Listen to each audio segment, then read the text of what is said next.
Today we're looking at what makes a decimal repeat or terminate when we convert it from a fraction to a decimal. We filled in this chart.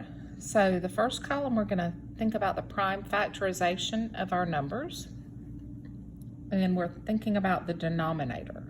2 is prime. The only numbers we can multiply to make 2 are 1 and 2. 3 is also prime. The only numbers we can multiply to make 3 are 1 and 3. But 4 is composite. We can multiply 2 times 2 to make 4. And so 4 is a composite number. Remember that 5 is also a prime number.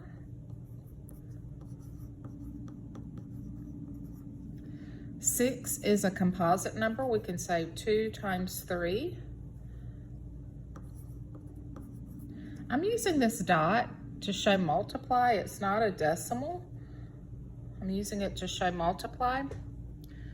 7 is prime.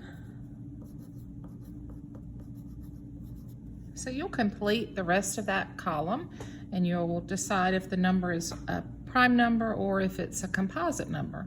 And if it's a composite number, write out there the factors of the denominator. In the second column, we're going to change fractions to decimals. I would suggest that you have a piece of scratch paper. We're going to change 1/2 into a decimal. We're going to divide 2 into 1. Well, 2 can't go into 1, so I have to add a decimal and a 0 to make 10. 2 goes into 10 5 times. 2 times 5 is 10, so when I subtract, I have a remainder of 0. I'm ready now to fill in the last 2 parts of my chart. So the decimal form for 1/2 is 0.5, and that is a terminating decimal. We're going to do 1/3 into a decimal. I'm saying 3 divided by, 1 divided by 3, and that doesn't work, so I add a decimal and 0. 3 will go into 10 3 times. I have a remainder of 1, I bring down a 0. 3 goes into 10 3 times. As I do the multiplication and subtract, I see that I'm going to have a 1 again. This is going to repeat that pattern. So 3 with a repeating line over it is how I'm going to show the decimal for 1/3.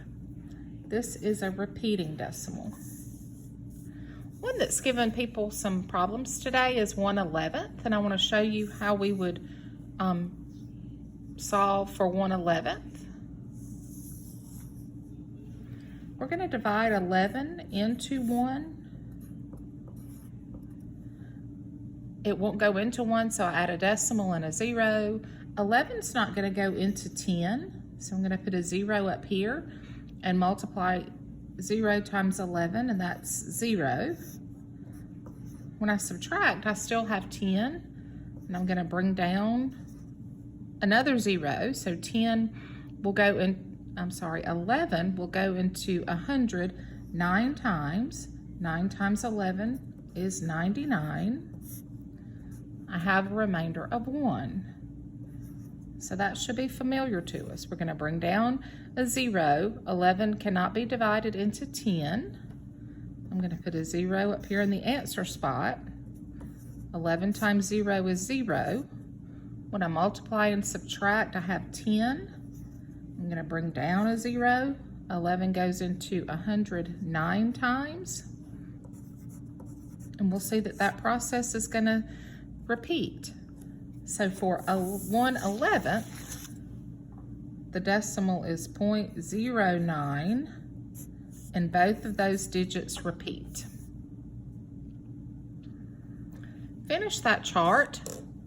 I'm going to put the answers on the portal as well, so you can check your answers, or if you wanted to pause the video, here are the answers to the rest of the paper on the front. Okay, let's look at the back.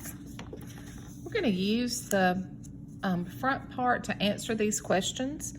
There were a few decimals that were terminating decimals, and we're going to list those fractions here. 1/2 made a terminating decimal. 1/4 made a terminating decimal. 1/5 made a terminating decimal. 1/8 and 1/10. If we think of another example that would be a terminating decimal, in class we used a lot of the same denominators. So if we say 2/4, that's going to terminate. We could say 3/5, and that's going to terminate. For number 3, when we look at the denominators or the fractions of 1/3, 1/7, 1/11, we're going to think about the denominators. We're trying to find things that these fractions have in common. One thing that they have in common, all of the denominators are prime.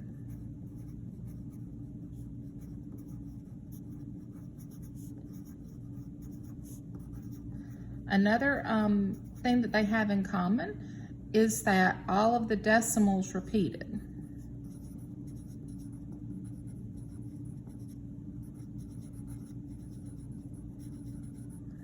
When we look back at the front page, we can see that sometimes the decimal would repeat if the number was prime, but there's 2 examples where the number is prime, but it doesn't repeat. And we're going to think more about that tomorrow. We're going to hypothesize right now that some prime denominators make repeating decimals.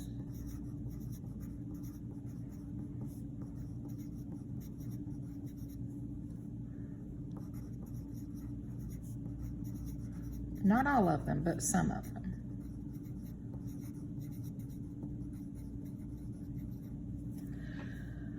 Part 2, you're going to fill in this chart. You're using the fraction and you're just going to convert to decimals. We're not concerned with factoring the denominators, but if you notice in this first list, all of the denominators are 4. In the next one, all of the denominators are 8. And then all the denominators are 9.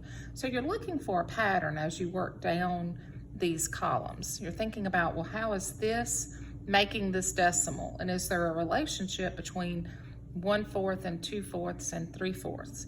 The same thing all the way across. You're thinking about a relationship with all of these denominators of 8 and the denominators of 9 and then 11. You'll find the answers to this page on the portal.